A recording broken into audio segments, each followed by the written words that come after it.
पारा नाम का गांव था, जहां पर विकास नाम का आदमी सिर धोने का शैम्पू बेचा करता था।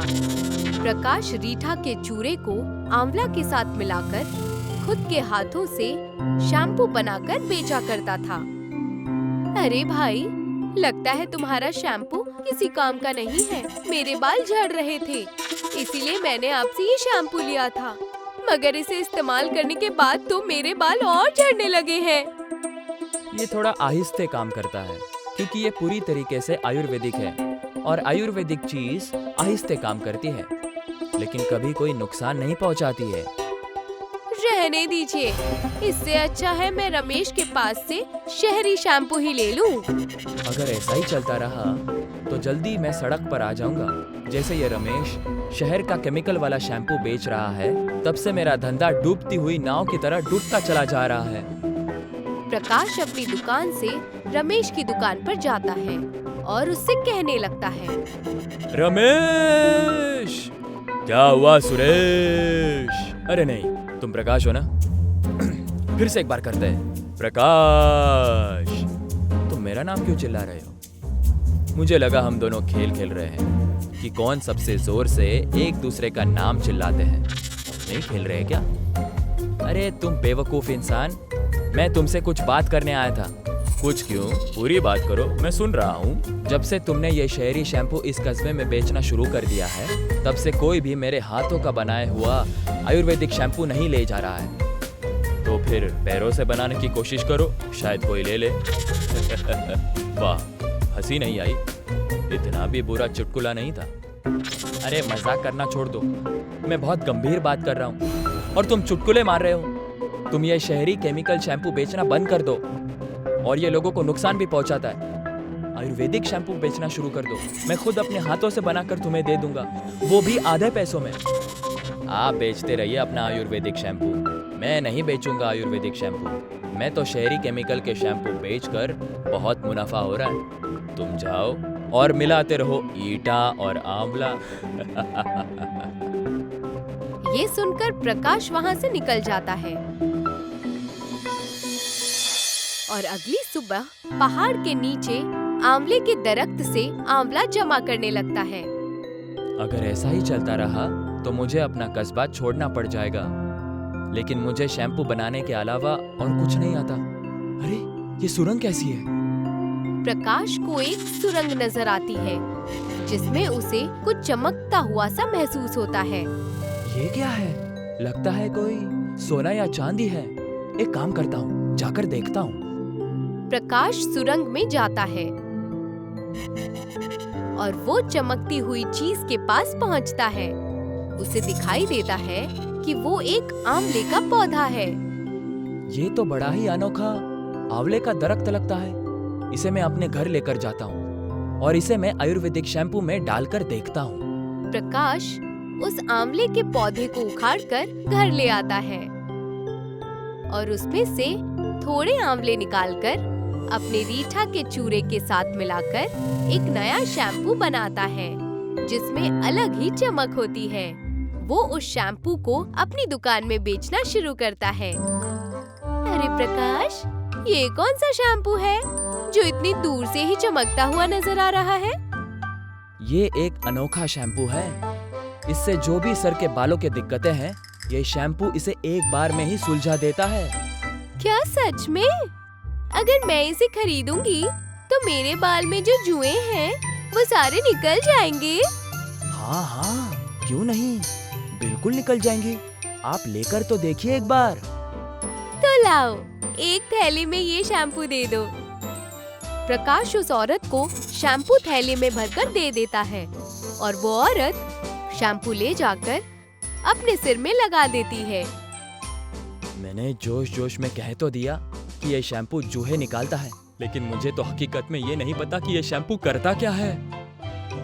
इतने में ही वो औरत प्रकाश की दुकान पर पहुंचती है और उसके बाल लाल रंग से रंगे होते हैं। अरे बाप रे, इसके बाल तो लाल हो गए।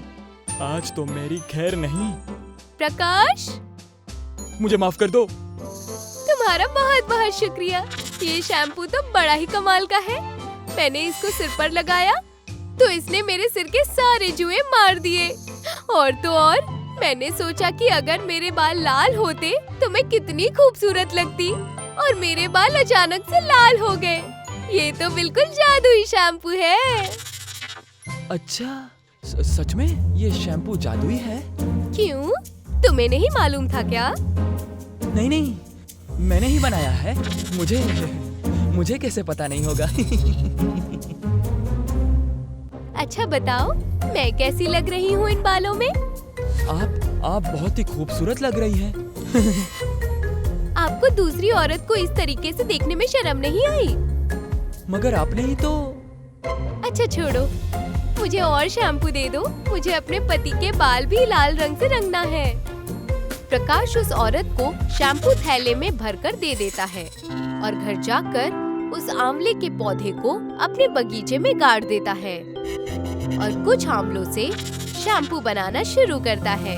देखते ही देखते उसकी शैम्पू की दुकान में कई सारे ग्राहक आने लगते हैं और उसकी रोज की आमदनी बढ़ने लगती है। प्रकाश, अंधियारा। अंधियारा? अंधियारा कौन है?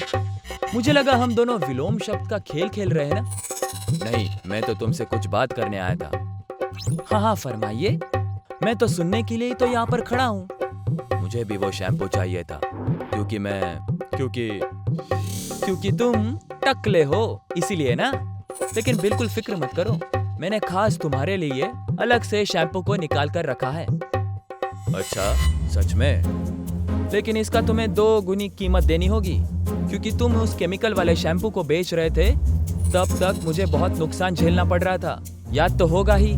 और मेरी मानो तो तुम अपना शैम्पू बेचना छोड़ दो, कुछ और बेचना शुरू कर दो। बात तो तुम ठीक कह रहे हो।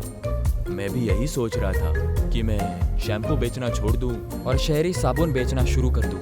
ठीक है प्रकाश, मुझे तुम्हारी कही हुई बातें मंजूर है। लाओ, मुझे शैम्पू दे दो। प्रकाश रमेश को शैम्पू बेच देता है और सोचने लगता है कि उसे शैम्पू के साथ साबुन भी बेचना शुरू करना चाहिए। अगर मैं इस जादुई आंवले को साबुन में डालकर बेचूं तो शायद मैं ज्यादा प्रॉफिट कमा सकता हूं, और मैं उस साबुन को 2 गुने दाम में बेचूंगा और बहुत पैसे कमाऊंगा।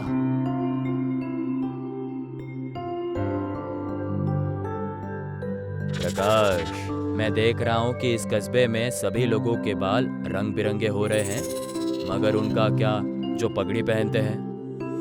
आप फिक्र मत कीजिए प्रधान जी, मैं कल से साबुन भी बेचूंगा, जिससे जिस्म की खाल एकदम नई हो जाएगी और बूढ़े की खाल एक जवान आदमी की तरह हो जाएगी। क्या सच में? अगर ऐसा है तो जल्द से जल्द उस साबुन को बेचना शुरू कर दो। पहला साबुन तो मैं ही खरीदूंगा। वैसे तो मेरी खाल तो जवान की तरह ही है, लेकिन मैं उस साबुन को जरूर खरीदूंगा।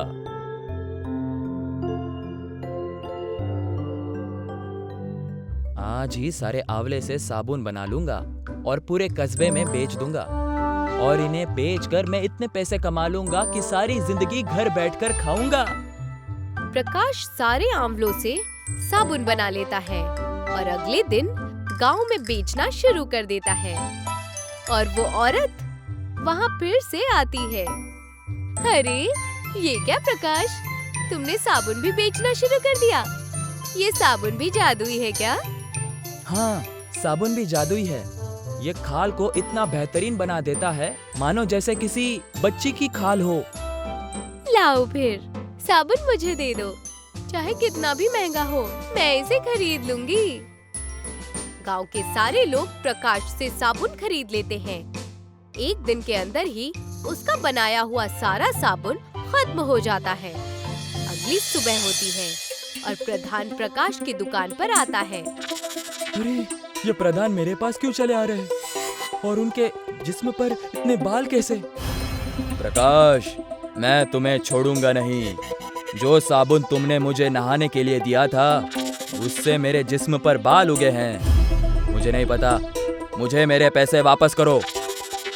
प्रधान ये कहते ही इतने में ही बाकी गांव वाले भी वहाँ पर आ जाते हैं। उनके जिस्म पर भी बाल उगे रहते हैं। मुझे तो तुमने भालू बना दिया प्रकाश, मैं नहीं छोड़ूंगी तुम्हें। अब लोग मेरे बारे में क्या कहेंगे? ये सब तुम्हारी गलती है प्रकाश। तुमने हम सब से दुगने पैसे लिए थे इस साबुन के लिए। हमारे पैसे वापस दो। हाँ, पैसे वापस करो हमें, नहीं तो तुम्हें ही साबुन से रगड़ देंगे। हो, पैसे वापस करो हमारे, नहीं तो तुम्हें ही साबुन से रगड़ देंगे। ठीक है, मैं सारे पैसे वापस करता हूँ। प्रकाश सारे गांव वालों को पैसे वापस कर देता है और उसके पास कोई आंवला नहीं बचता, ना शैम्पू बनाने के लिए और ना ही साबुन बनाने के लिए। मुझसे बहुत बड़ी गलती हो गई। मैं लालच में अंधा हो गया था। मैं फिर से अपना आयुर्वेदिक शैम्पू बेचना शुरू कर दूंगा और कभी लालच अपने मन में आने नहीं दूंगा। तो देखा दोस्तों, लालच बुरी बला है। लालच से इंसान की बुद्धि भ्रष्ट हो जाती है और आखिर में उसे अफसोस करना पड़ता है।